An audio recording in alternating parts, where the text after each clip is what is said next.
Hello, ladies and gentlemen, and welcome to Sports Now, the show where we go over and debate the biggest stories in sports. I'm Josh Heller, as always joined by my co-host, Logan Ripley. Logan, how's it going today? It's not going too well. The Yankees lost last night, and that's going to be our first story we're going to go over. Yeah, it was a big controversy. They played the whole rest of the last two innings, the 8th and the ninth, under appeal or any other word you want to use. It was a controversial play, and Josh will take us through those nitty-gritty aspects, I guess. All right, so it was Jose Altuve was on, what was it, second or first? Did we ever find that out? He ended up scoring, so I think it must have been third. All right, second or third. Yeah. We'll say third for now. So Carlos Correa was at the plate, and he hit a little dinker up the first base line, right? Mm-hmm. And then Betances comes off the mound to field it, and then he tries to throw it to first, but Correa's out of the baseline and in the grass. And now here, I didn't see it, exactly. So did Betances throw it away, or? So what happened, when you have these situations, he was so close. He was right next to Correa when he was fielding it, and that ball was about 4 feet to the left of the baseline, the middle of the baseline. Yeah. So that's kind of a picture of how far Correa was off. He palm balled it.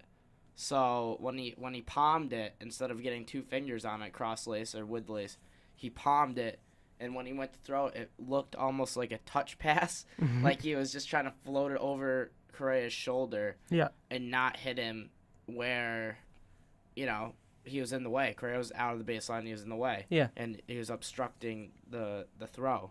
Yeah, and the umpires never noticed. So he was called safe at first, and Altuve scored on the play. To go up 3-2. Yep, and then Girardi argued and got thrown out. And then at the end of the game, Girardi said to the press, I don't know what they want Betances to do there unless they wanted to hit him in the back. And then the crew chief came on and said, yeah, hit him in the back. In that case, he would have been out. Which that has been a written rule, at least that I've known, an unwritten rule, at least that I have known. If the player's in the way, you pretty much just drill him in the back. It's one way to get the player's attention, one way to get the coach's attention, and the umps. Of course, the umps are A1 in that aspect, trying to, they want the play, and that ended up being a very big play in the game. They took the lead. They ended up scoring another run, I think. Yeah, in that inning. To go up 4-2. I think.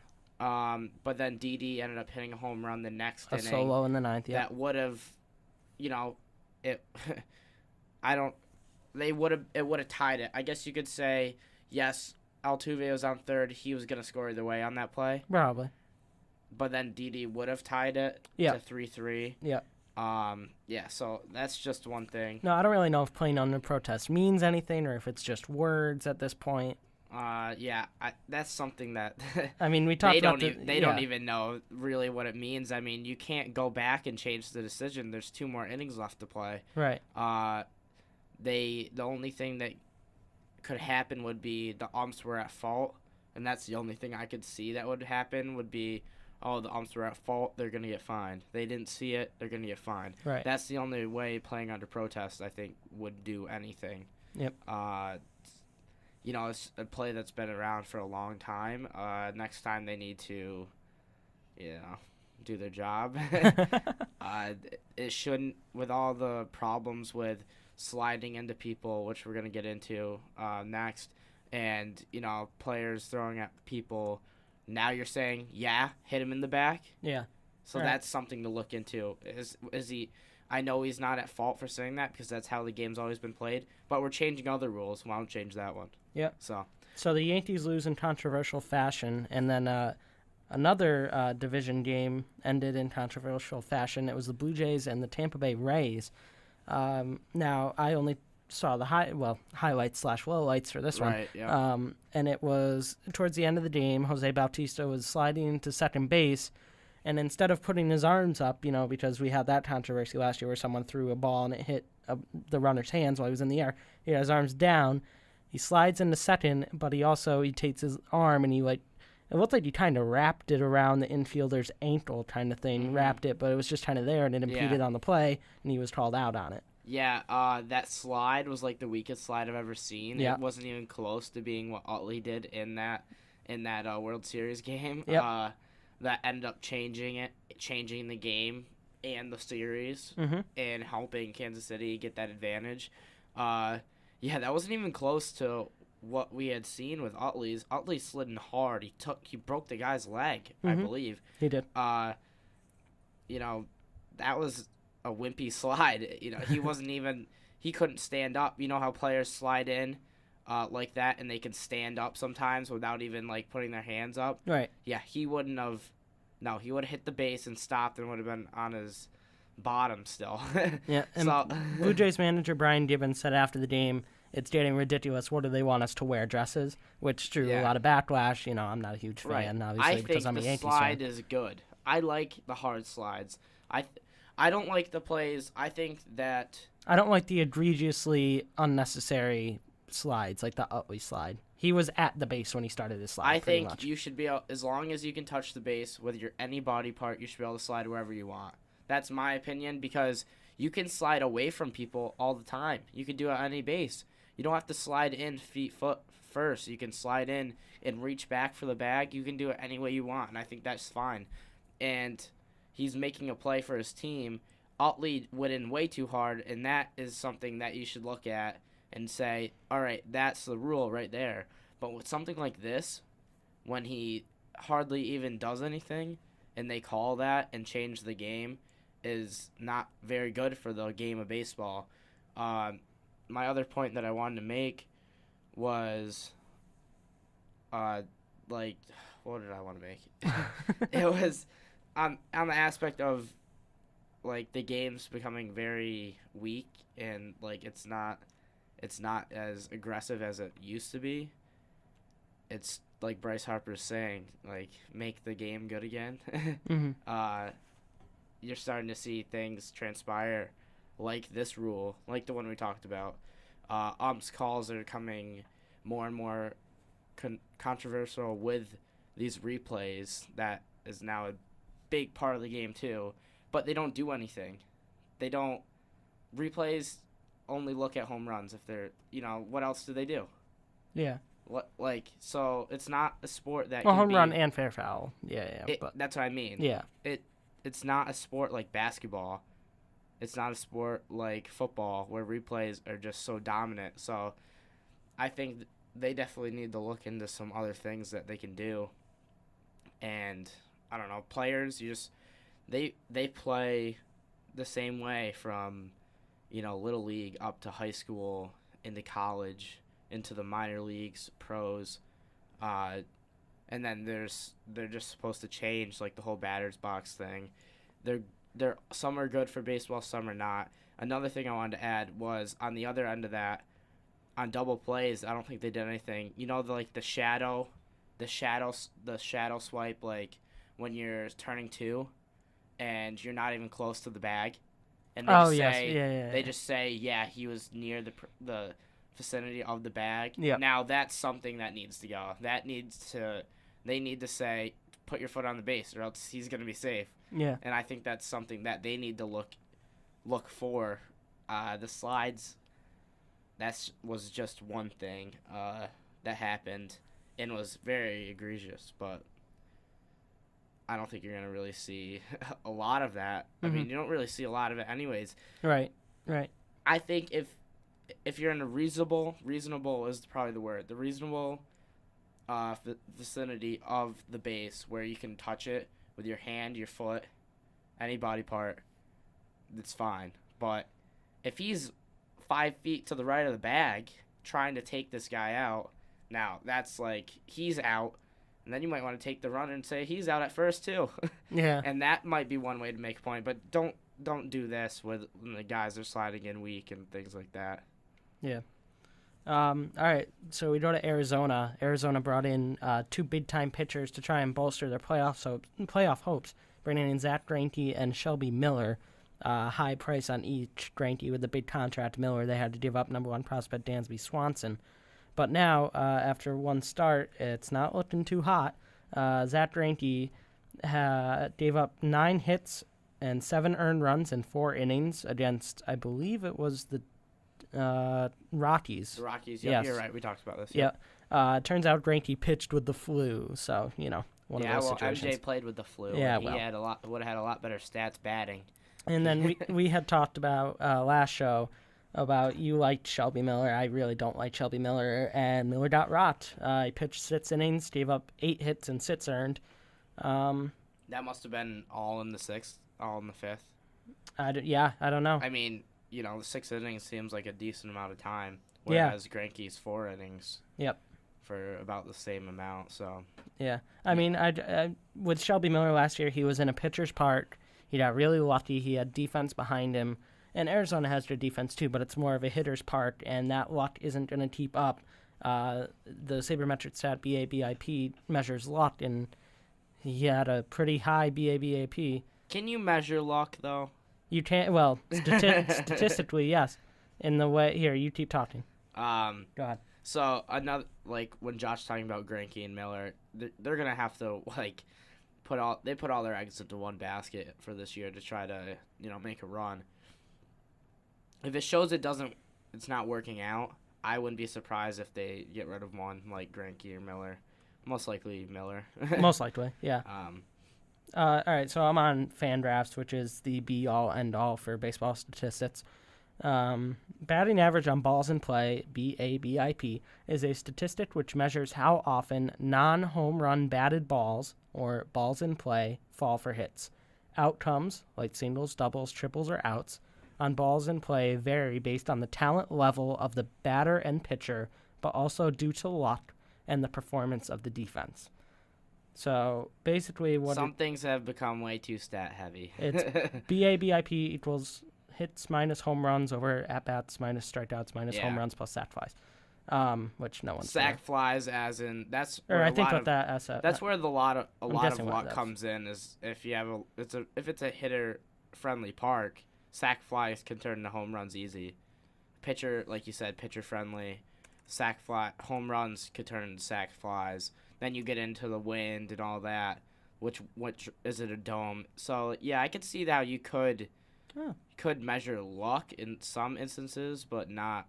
Actually, he wasn't too lucky last year. Actually, not less lucky than I thought. But what was his number? BABIP. I think it's for against was 285. So what's and that? The average is 300. So that means that the batters average for all pitchers in the MLB is 300. Yes. So the batters were .015 points unlucky versus Miller than the league average. So he was getting a little bit of help. And then same with his good year with the Cardinals, he had a .256. Well, you could say the same thing. You could say the same thing about Eovaldi. Oh, for sure. Yeah. Eovaldi had one of his best years last year, but I think he had the highest run support while pitching. Yes. In the AL from last year, 2 years ago when he was with Miami. He was like one of the worst, right? Yeah. So. Yeah. Now, I may be completely butchering this BABIP thing, but basically what I've read and what I know is he got very lucky last season. He was in a pitcher's park, and it's going to be a wake-up call in Arizona. I still think he's going to be a solid number 2 pitcher in that rotation behind Greinke. But I don't know. I have always liked Patrick Corbin, and I'd keep an eye out on him. You might see Greinke struggle, and you might see Miller taking his spot. I don't know. Maybe they're shopping Greinke, but I guess I don't know. And then again, we get into, is it too early to be reading into all this? It's way too early. But it is our job. It's way too early. It's our job for this. So we don't have a job. Well, this is how we get a job. Oh, okay. All right. Robbie Cano, 3 home runs in first 3 games. Yeah, he's really. This makes me sad. I do love Starlin. I thought he was gonna come back to the Yankees. I felt that this year he was gonna have a really good year, but 3 homers in his first 3, and I love that guy's swing. Robbie Cano. Just the way he hits it and then just immediately drops the bat. I love it, and we just see his pure power there. I mean, Seattle's not. I mean, they're going to contend for like a wild card spot probably. Yeah. But if Cano keeps this up, I mean, they could. He's still a top 5 second baseman in the league. Easy. They could do more than just contend for a wild card. I mean, they have Nelson Cruz in that lineup, I believe, still, right? Yes, they do. And they have some other guys that you could probably name off, but I don't really remember at this point. I don't know about their pitching staff. That's probably one of their. With just Felix. It's not that bad. Felix and I like Taijuan Walker a lot. Yeah, Taijuan Walker is very good. So they could carry. They're not much better than the Yankees rotation, or not much worse than the Yankees rotation, rather. Yeah. At this point of what we've seen. Their pitching staff, if this would load, is Felix. Oh, yeah, Iwakuma. Iwakuma is very good, too. Wade Miley, who came over from Boston. Yep. Taiwan Walker, and I think it's Nathan Carnes. All right, so yeah, that's their top three are pretty decent. And then they have other great guys. I love Kyle Seager at third base. Oh, Kyle Seager's very good. Adam Lind isn't a bad first baseman. Yep. Ketel Marte is Played up. for the A's, Adam Lind, I believe, at one point, right? A's, Blue Jays, Brewers at one point. Blue Jays recently, yeah. Brewers. Ketel Marte, who I liked, a young shortstop. Oh, I don't know him. Nori Aoki in left field. Mm-hmm. Leonis Martin in center. Mm-hmm. Scott Smith in right with Nelson Cruz and Franklin Gutierrez. Sean Green? No, no. And then their closer, Steve Cishek. I remember him from Miami. Yeah, exactly. So yeah, I could see your point. They could, it all depends on how the Angels do, I think. Yeah, which we saw them struggle last year at some points. I think going over to the Angels real quick, because it definitely affects the Mariners and Cano. I think Trout's gonna have a good year. But I think Pujols is going to have a really good year. The fact that he's going to be healthy for, like, the first time in 2 years. Mm-hmm. His problem was his knee. And he's DH now. He's not even really playing first base. His problem was his knee. He wasn't – he's just swinging all upper body last year when he was hitting. He could not, like, dig in like he usually does and use that lower body at all. And now he's healthy, finally, 100%, and – He could be wrecking some havoc. I was looking online the other day. You know what I completely forgot? Andrelton Simmons is on the Angels. I forgot they made the Ibar deal. Yeah. Ibar was there forever. But the Angels pitching staff, I mean, it's not bad. I am a huge Garrett Richards fan. All right. Andrew Heaney's okay. Jared Weaver's not good anymore. Jared Weaver's so old, but I like him. He just can't throw it fast. Like he topped at one point in spring training. He topped out like 82. It's really sad. He has a brother too, right? Yeah. I don't think he plays anymore. No, they were both. They were. One was a Yankee. Yeah, they were good at the same. I thought Jared Weaver was a Yankee. I forget which one it was. But the rest of the rotation: Hector Santiago and Matt Schumacher. Not terrible. Yeah, they definitely need some help. Yeah, and then they have Trout and Calhoun, but then Nava in left field, Daniel Nava. Nava was a Red Sox. Yeah, right? very utility. You could pretty much play everywhere. Yeah. Yunel Escobar at third, Andrelton Simmons at short. Johnny Giavotella at second. Giavotella can hit the ball. C.J. Cron at first. Pujols DHing, and C. Perez behind the plate. See, Carlos Perez. I wish I was a GM sometimes. Because I look at these moves, like, when they got rid of Trumbo because they had Pujols playing first, and now Pujols isn't even playing first, this would be the perfect time to be like, oh, it'd be nice to have Trumbo here. Because I don't know how good their first baseman is now, but Trumbo that's just so much power in a lineup that, like, Detroit couldn't handle, and they're one of the best at the power lineup. Detroit, the Rangers, all these teams like that. I think they'd be one of the top power teams. Back to Cano, though. His swing is just so built for the Yankee Stadium. I thought he was going to come back. Oh, yeah. I don't know what your thoughts was that. I wanted him to, but there was no way they could have afforded him. Yeah. There was just no way. I mean, I saw that report, right when it came out, and I'm like, it's not going to happen. I'm not going to get my hopes up as much as I would have loved for it to happen. Yeah, there's so many good defenders out there to play second base. And Starlin's fine. I'm a huge Starlin fan. He's a good hitter. They would rather, if they had to put that money in anyone, it'd be a pitcher. Yeah. That's the thing. Yep. It'd have to be a pitcher. So. You mean CC, right? No, not CC. Hopefully not. All right, let's move on to the NHL. Hockey Minute. Yeah, the Minnesota Wild grabbed the final playoff spot in the West as the Colorado Avalanche have missed out yet again. Patrick Waugh continues to be on the hot seat. Should be fired, in my opinion, but they want to run it the way they want to run it, and if they want to be bad, keep them there. In the East, the Panthers clinched the Atlantic Division, while Tampa Bay and the Islanders clinched playoff berths. Head coach Joel Quenneville for the Blackhawks said that Corey Crawford should be ready for Game 1 of the playoffs. Over in San Jose, goaltender James Reimer got his third shutout in 8 games since being traded to the Sharks. Tough news in Rangerland. Dan Girardi left the game Tuesday night versus Tampa Bay. No word yet on his condition. And an update from Ryan McDonough yesterday, the New York Post reports that he won't be out long term, but will probably miss the opening games of the playoffs. So we'll have to wait and see there. And then minor news up in Montreal, who not even close to the playoff hunt. Carey Price and PK Subban done for the season. I guess that with Price. Subban's been in and out. So that's all I've got, and that was pretty much a minute. Yeah, that was pretty good. I think it was good. Yeah. We're going to move over to the hard court. Tuesday, the 5th, was a big loss for the Warriors. They lose to the Timberwolves. Yeah. Second loss in a row. Yeah, second game in a row, both at home. Now, did you watch the Boston game? I did. All right, I am a Boston fan. Tell me what Boston did to just limit the Warriors here. Boston just has one of the stingiest defenses behind the Warriors in the whole NBA. One way to stop the Warriors is put them really far behind the three-point line when they catch the ball. Some analysts have said that's one way to do it. Other ones to make them drive, which is not a very good idea. I think that the best way to stop the Warriors is to stop their passing. And one thing that Avery Bradley, who I think is going to be in the top 5 defensive players of the year, he's going to be all defensive team. He's got to be all defensive team this year.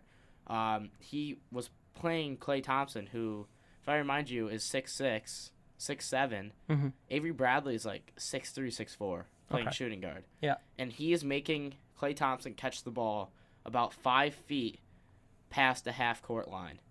Not even close to the three-point line. So he's playing him that close off the ball, and he's just in such good shape that he can run all day, and I think he can outrun Klay all day. Mm-hmm. And he can also shoot. I think Avery Bradley was a big factor for us. Evan Turner hit some really big shots with our second-best defender on the team, Jay Crowder, being out, and arguably our third-best scorer on the team. So he was out. He hits threes. Isaiah Thomas held his own versus Steph Curry on the defensive end. That was a big thing because Curry's a very good defender. Curry did shut him down for the first 2 quarters, but what you saw in the third, I think, was Curry just kind of let loose and just focused offensively as he scored around 23 in the third, his own, letting Isaiah Thomas be the catalyst for the Celtics, scoring 16 of his points in the third. So that kind of got the offensive moving. And when it came down to the fourth, we were hot. We were playing well. Sullinger hit a lot of big shots. He was, he's guarding a bigger guy in Bogut, but Bogut is not as fast as him and cannot cover him as much out on the 3 line because Sullinger is a deep threat. We almost resemble them is what I'd say. Isaiah Thomas being smaller, Curry being smaller, both can make shots. We don't have that solidified number 2 amazing scorer like a Klay Thompson, one of the best in the league that can just get hot and keep going. But our defense is so good. We keep people around 90 points a game, teams around 90 points a game. A lot of people don't score big on us. We have problems with the Cavs because they're so physical and we don't have a rim protector. Mm-hmm. But what you've seen from the Warriors is they're not going to drive it in your face a lot unless it's Barnes or Iguodala. Iguodala was hurt for that game, so Crowder was too, and that was one thing that maybe favored us, having him out. If he was in the game, it could have changed the tides, and they could have been more physical and worn us down more by the end of the game, but I think we wore them down. Mm-hmm. And Brad Stevens' mentality in that game was, get the lead late and just play all-out defense and hope they miss some shots. And they had a chance to win it at the end, and they missed their shot. So that's just my insight on it. Playing them in their face the whole game is one way just to wear them down mentally and have Steph Curry not see all his shots go in. And is that what you think that Minnesota did? I think you're seeing not a Minnesota team that the Warriors were playing tired. Yeah. That's how do you think the Bucks beat the Warriors for their first loss? That's true. The Celtics played them the game before, double OT, and lost to the Warriors. Mm-hmm. And then the Bucks took all the credit. Oh, we beat the best run of wins in the NBA ever. Their team is so good. Yeah. You look at them. Where are they? They're not going to make the playoffs. Right. The reason why the reason why the Celtics have had such good games versus the Warriors is because they resemble them. They can run with them. They play great defense like them. But I think our coach is just so good. Brad Stevens is just so mentally prepared for every game. He can just make the right calls at the right time and just give the Celtics the best chance to win the game, kind of like Greg Popovich or Rick Carlisle out in Mavericks land. All right, now let me ask you 2 questions. Do you think the Warriors will break the Bulls record? I think they have to win out, if I'm not mistaken. I think it will be tough. They play the Spurs 2 more times. Do they? If I'm not mistaken. I think it's at least once. I don't know about 2. All right. They play. Let's see. I got it right here, ladies and gentlemen.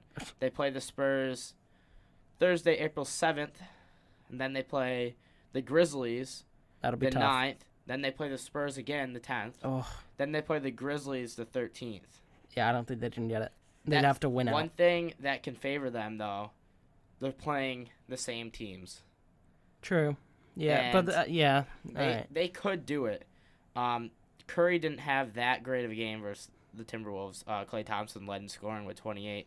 But Curry also had 15 assists, Bogut 15 rebounds. That shows they're doing what they normally do. The game was not – it went 1 OT and then got into the 117 for the Warriors and 124 for the Timberwolves. But it wasn't like crazy high scoring that we had seen. They got hot late. They win a lot of games when Curry's the leading scorer. They win games when Thompson's leading scorer. But one person you're not seeing on the stat list was Draymond Green. He's the X factor. He could carry them to these Final Four wins if he plays well, and he just needs to get his head mentally right and his body, and they just need to come out and say, do we really want this? If they do it, kudos for them. I would like to see them do it personally. Yeah. Because I'm sick of hearing all this older Bulls players that don't play anymore, and they're saying, oh, we would beat them by 30. We'd beat them by 25, 20. Easy. And it's like, it's 2 different leagues. And I've always said, like, oh, are you playing in their time? Or are you playing in our time? Yeah. When you play. So it'd be different. I think that the Warriors could definitely beat the Bulls. I know it's a whole different conversation. Yeah. But I'd like to see them beat them because I think it's time to move on from people of the past and think about the future stars like Steph Curry and Klay Thompson, Draymond Green. People just keep trying to compare way too much and kind of sick of Michael Jordan. All right. One last question. Just give me a really quick one-word answer here. Who gets a 1 seed in the West, Golden State or San Antonio? Because they're still alive. Golden State. Okay, I agree. All right, we'll run through the rest quickly here. News out of Knicks country is that they are, unfortunately, strongly considering keeping Kurt Rambis as their head coach. Rambis has, I believe, a 28% winning percentage in his career, which is so good that you just want to bring him back another year. And Phil Jackson said that he wants to keep him because, quote, he knows the triangle. I think the only reason he wants to keep him is because he's his puppet, and that's all I'm going to say. Yep, I agree. The New York Post also reported with that Thibodeau and Walton were 2 candidates, and they are unlikely to come in the offseason. Also, the players respected Derek Fisher more than they respect Kurt Rambis, which I think speaks volumes. Thibodeau, defensive-minded coach. Carmelo is not going to play defense. Walton, really great coach. I think he's going to be really good, but he's going to take over a job that he can actually do something. Not like the Knicks with Phil Jackson looking down his neck. Even though they are good friends, he's not going to go for the 76ers job. You could see him Sacramento, just for a shout-out there, staying in the West. Yeah. And so now, before we move to NFL, which is a really light NFL day, Josh Donaldson has left the game with the Blue Jays limping off the field. He'll be fine. He'll be back 5 days. Yeah.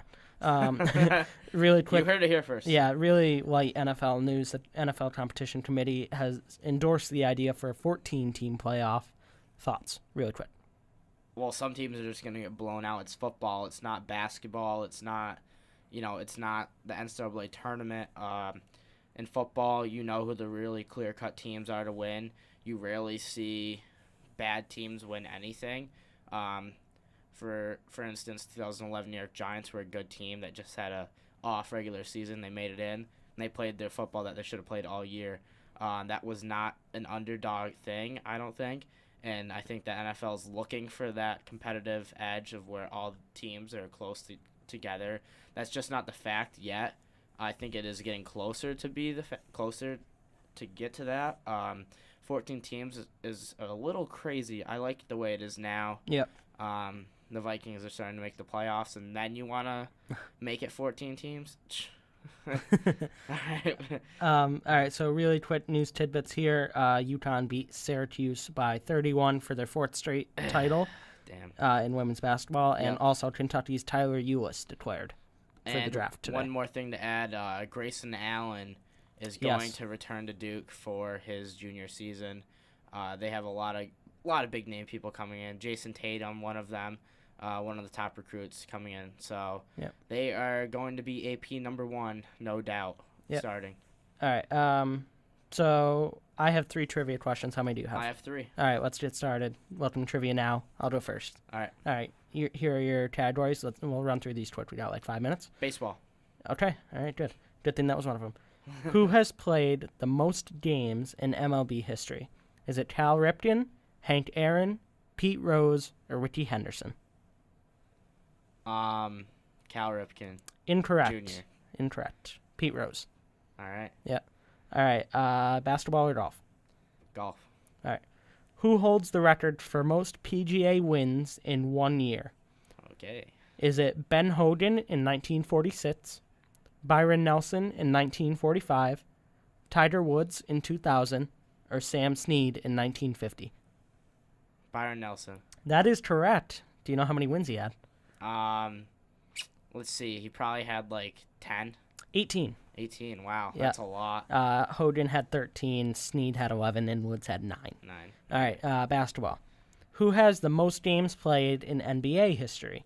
Okay, then. Is it Robert Parrish, Kareem Abdul-Jabbar, Karl Malone, or John Stockton? John Stockton. Incorrect. Robert Parrish. Robert Parrish. Yep. All right, so you got 1. That's more than yesterday. Yeah, true. All right, go ahead. All right, you want to start with baseball? What are my options? Baseball, basketball, football. Basketball. Okay. What player won All-Star Game MVP, NBA MVP, and NBA Finals MVP awards in 2000? Was it A, Tim Duncan, B, Shaquille O'Neal, C, Allen Iverson, or D, Kobe Bryant? I'm going to go Shaq. Correct. Awesome. That was an easy one. I don't know. I was concerned there. All right, go ahead. All right, baseball or football? Let's do football. Okay. Who is the Bills' all-time leader with 36 career 100-yard games? James Lofton, Thurman Thomas, Steve Johnson, or Andre Reed? Can you read those again, the choices? James Lofton, Thurman Thomas, Steve Johnson, or Andre Reed? I have no idea. Thurman Thomas. Incorrect. Well, Andre Reed. Shook his hand. He's a great guy. Oh, okay. All right. I was wondering why you gave me Bills trivia. Great receiver. All right. I'll take baseball. Okay. I need this for the win. Who was the first baseball player with 40 home runs and 40 stolen bases in the same season? Was it A, Jose Canseco, B, Jim Edmonds, C, Ken Griffey Jr., or D, Hank Aaron? Hank Aaron. Oh, no. Who was it? Jose Canseco. Really? Yes. I didn't know he stole that many bases. Yep. All right. I threw in Jim Edmonds, by the way. That's I know. out. Jim Edmonds is the man. I miss him. He was so good. All right. So we tied 1-1. All right. That's good. Do you have anything else you want to add? No, that's it. Watch the Masters, actually. You said that yesterday, too. Yeah. You really want people to watch the Masters? I do. I think it's going to be one of the best Masters ever. It's going to come down to the wire. Wow. All right. Might be playoff holes. Ooh, that'd be nice. All right. Thanks for tuning in today. Make sure to follow our show on Twitter at RSR Sports Now. You can follow my personal account at Josh_Heller20. I'm at lowercase LOGAN_RIPLEY. You can find our archive shows on our YouTube page. Search Sports Now on YouTube or find direct links on our social media.